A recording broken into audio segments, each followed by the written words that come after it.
তো আজি আমাৰ মছলপুৰ বিটিসি সমষ্টি হিচাপে যিমান আমাৰ বিটিসি চৰকাৰৰ 5টা গ্যাৰেণ্টি আছিল ইয়াৰে 5টা গ্যাৰেণ্টিৰ আঁচনি হিতাধিকাৰীসকলক হেতু প্ৰদান কৰা হ'ব। মানে আত্মসহায়ক গোট আছে, আমাৰ যিবিলাক গৰীব মানে কাম কৰি খোৱা মানুহ আছে, মানে IBS আছে 10,000 কৈ, আত্মসহায়ক গোটসকলক 15,000 টকাকৈ, আৰু যিবিলাক আমাৰ ইউথ আনএমপ্লয়েড তেখেতসকলক 2 লাখকৈ প্ৰায় 100 জন, আৰু তাৰ বাদেও আছে আমাৰ ফিজিক্যালি হেণ্ডিকেপ আছে, সিনিয়ৰ সিটিজেন আছে 10,000 কৈ টকা। এইখিনি চেক ইয়াতে চৰকাৰীভাৱে আমাৰ বিটিসি চৰকাৰে ইয়াতে ভগোৱাৰ ব্যৱস্থাটো কৰিছে। আৰু মোক ইয়াতে কণ্টেক্ট দেখা দিবলৈ মাতিছিলে এক্স MLA হিচাপে, মই আহি দেখা দিলোঁ, ভাল লাগিল।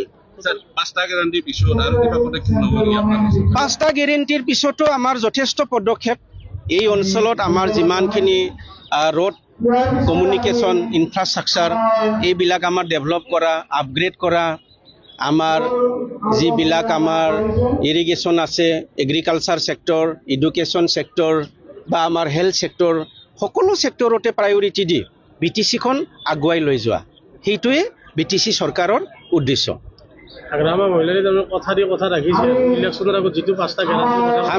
100ত তেখেতে ৰাখি আছে। 5টা গ্যাৰেণ্টিৰ কথা কৈছিলে, 5 মাহ হোৱাই নাই, তেখেতে ইতিমধ্যে এই আঁচনিবিলাক মানে ইতিমধ্যে এপ্ৰুভ কৰি হিতাধিকাৰীক এইটো প্ৰদান কৰিছে।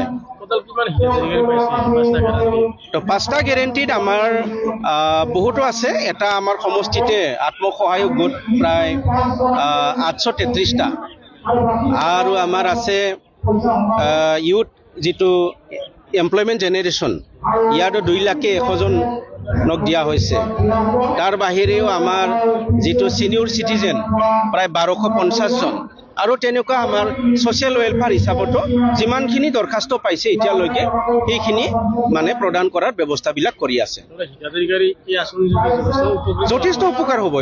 এইটো ৰাইজৰ মানে খুব উপকাৰ হ'ব। এইটো উপকাৰৰ কাৰণে এইটো লোৱা হৈছে, দিয়া হৈছে।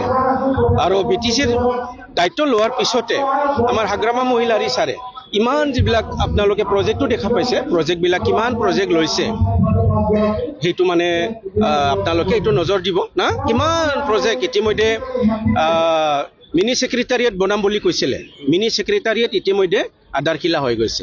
গতিকে এইটো ৰাইজৰ কাৰণে বহুত উপকাৰ হ'ব এইবিলাক।